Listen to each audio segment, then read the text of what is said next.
એટલે જીવન જીવવા જેવું છે, સમજી સમજીને જીવવા. એમ કે સમજણ વગરનું જીવવું, જીવો વર્ષ હજાર, સમજી જીવો ઘડી એક તો હો જાય બેડા પાર.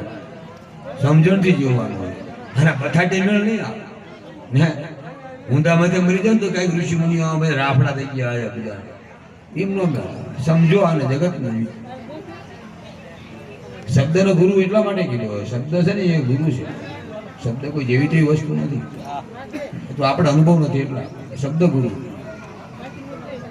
કારણ કે શબ્દ છે ને ગુંજે છે. તમે જે બોલો આપણે કેવી કે પહેલા હું મારું ઘણા સમય પહેલા મને વિચાર આવ્યો કે આવું બોલ્યો તો આ પડ્યું.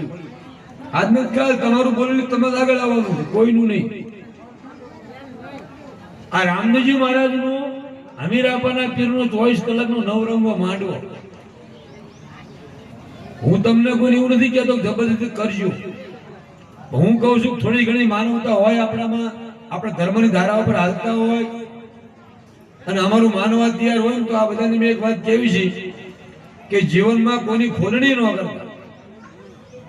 તમને ભાવે તમે તમારા માલિક પોતે છો ને. સામે વાળો માલિક પોતે છે. આત્મા ઉપર કોઈનો કોઈ અધિકાર નથી. આત્મા સ્વતંત્ર છે.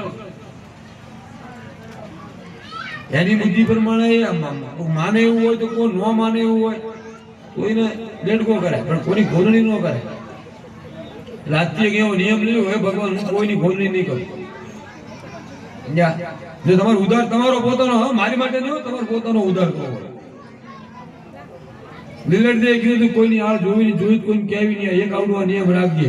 અને બીજો નિયમ એ રાખજે કે ગમે ત્યારે નીકળ્યો હોય, મંદિરમાં આરતી થતી હોય, ભગવાનની પૂજા થતી હોય, ભગવાનની ઝાલર વાગતી હોય તો એને માન આપીને એને આગળથી નીકળજે, દર્શન કરીને નીકળજે. આ બે કાર્ય કરજે. જીવનમાં તને કોઈ દી વાંધો નહીં.